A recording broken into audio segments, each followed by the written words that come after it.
նրա ախ ու վախը, երբ որ մենք պարկում էինք, մի կողմի մահճականին ես էի պարկած, մյուս կողմին ինք, և դեռ լույսը չհանգեցած կամ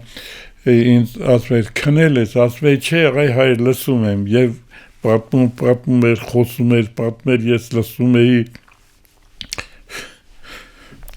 Հուզվեցիք, գիտեք մարդիկ հետ են գնում։ Հուզվում էի։ Մամաս պապաս Վանից են, մամաս փախել է, պապաս ավելի շուտ է եկել Ռուսաստան աշխատում էր արդեն, իսկ մաման իր ընտանիքով, ոտքով հասավ Թիֆլիս։ Վանում սովորում էր ամերիկյան դպրոցում, նրանք այնտեղ դասը տալիս էին հայերի համար, մամաս այնտեղ 10 տարի սովորում էր, անգլերեն գիտեր մամաս։ Տատի մարմնի միջով անցնում է հայոց վերջին հաղորդամյա պատմությունը։ Նույնիսկ ոտանավոր կա, դպրոցը մտան, վարժում բռնեցին, բերանը բացեցին, ախ աման, լեզուն կտրեցին, վայ աման։ Ինչու, որովհետև թուրքերեն էր, պետք է խոսել, այնինչ հայերեն էր խոսում և երեխաներին հայերեն էր սովորեցնում, այնպես որ արգելված էր։ 1915 թվականի Եղեռնից Մազապուրց հայրս 7 տարեկան հասակում կորցնելով ընտանիքի բոլոր անդամներին ճանապարհին մոր հետ իր 3 տարեկան քրոջ հետ գաղթում էր դեպի այս կողմ։ Ճանապարհին 3 տարեկան քույրը մահանում է, մորը կորցնում է և մենակ 7 տարեկան երեխան արդեն որբացած, անտեր, անտիրական հասնում է Էջմիածին։ Հայրս իրեն ընտանիքը կորցրել էր 15 թվականին, գյուղում հավաքել են Ղարսի շրջանում, հավաքել են բոլոր մնացած տներում կանայց, երեխաների և դաշտն են գցել թութունի։ Ոչ ոքին չեն թողնում դուրս գա այդ դաշտից, վարել էին, այդպես նա իր առաջին ընտանիքը կորցրեց։ Թուրքիայից որ փախան, այդ կոտորածի ժամանակ եկան Տիխարեցկից եկան Կրաստադար։ Մայրս Ղարսի Աջամարվա գյուղից է, քանի որ փախստականի ժամանակ, թուրքերի փախի ժամանակ, մայրս փրկվել է գետի վարարներից, Անդրանիկը վերցրել է, տվել է մանկատուն, Էջմիածին։ Մայրը Վարդանուշ Անդրեասյանը Հազարի գյուղից էր, Չմշկածակի, ու նրա միջոցով փրկվել է գրեթե ամբողջ գյուղը, նրա ամուսնուն Պողոս Զեննեյանին վարել են դպրոցում աշակերտների հետ, դպրոցի տնօրենն էր Չմշկածակի, ու իսկ հայրը Վահան Չերազը, Գասպար Չերազի որդին էր, իրավաբան, նոր որ պատմում էր Մինաս Չերազի ինքը նկատի ուներ, կենտրոնական վարժարանը, որ Գասպար Չերազի եղբայրն էր, ու ապրիլի 24-ին այդ մտավորականների մեջ էր, որոնց տանում էին գնդակահարելու, բայց ծանոթ մարդ եղել այդ զինվորների մեջ, Գասպար Չերազին փրկել է։ Իմ պապս տերտեր էր, որ փախել Թուրքիայից եկել էր, անունը Պետրոս էր։ Մեր բոլորի պատմության միջով անցնում է այդ դաժան գենոցիդը։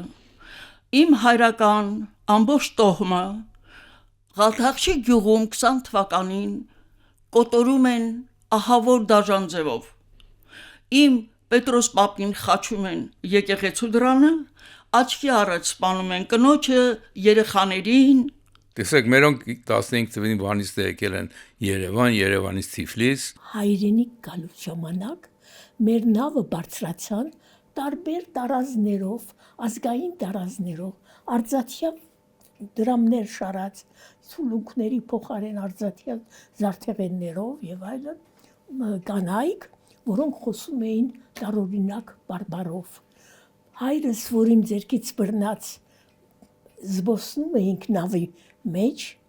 պատմեց, որ գնա աղջիկս սրանք դերձորի անապատներից խույս տված մարդիկ են հայությունը մոռացած բարբարները չեն խոսում իրանք արաբախոս դարձած դավանանքը փոխված նույնիսկ բայց իրենց զավակներին տանում են Հայաստան որբեսի գոնե նրանք հայ մնան Սասունի արտգունք գյուղից է Հորս Արցանը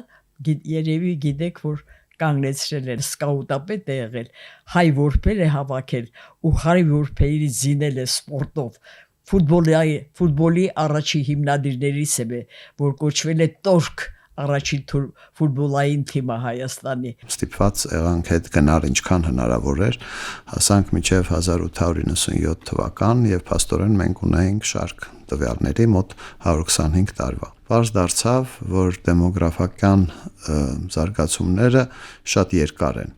եւ մենք տարբեր թվային ապացույցներով դուրս բերեցինք տարբեր կապեր օրինակ սկսած մեծ եղեռնի ողբեր գալի երևույթներից ինչպես է փոխկապակցված այսօրվա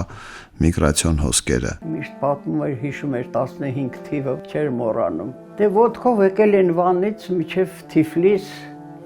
ասում եմ շատ դժվար էր Դե ուրիշ ընտանիք էր ջահել մաման պապան ու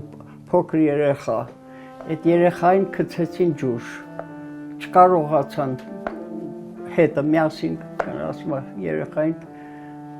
այդպես դժվար էր շատ դժվար էր ասում եմ սարերից խփում էին սպանում էին մենք էլ այստեղ գնում էինք այդ վազելով այսպես շատ դժվար էր Ձեր մայրը քանի տարեկան էր որ եկել են 15 թվին Մամաս 19 Մեծ հայրս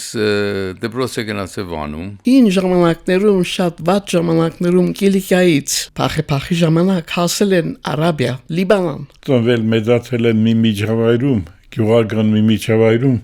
որտեղ գյուղի 100% բնակիչները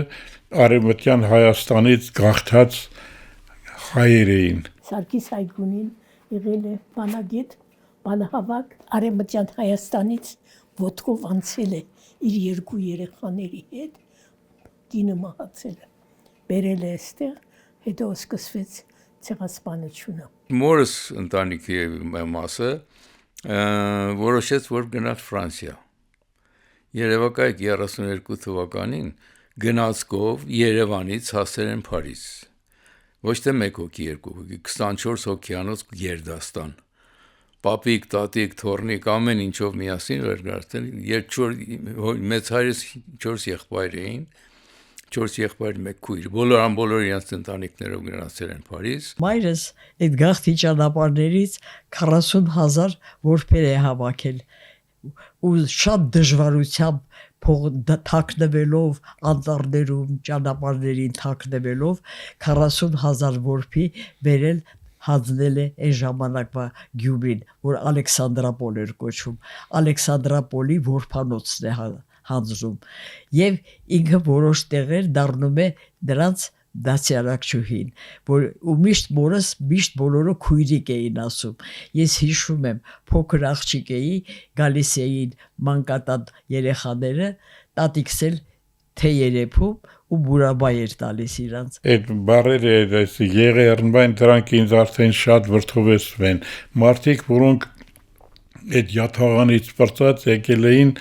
եւ ցավը նաեւ երկով էին արտահայտում։ Իմ առաջի համալսարանը եղել իմ կյանքի համալսարանը այն ծերունիներն էին։ Ասիկայի մեծ հայրիկի Տորոս Սուսանի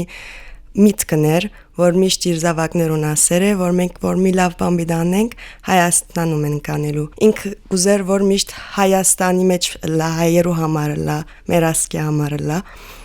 Եվ մենք հոչ չի գերցանք Հայաստան չի գերցանք մեծնալ, բայց միշտ երազած ենք, որ Հայաստանի համար բամ անել գայ Հայաստան ապրել մի օր ուզամ։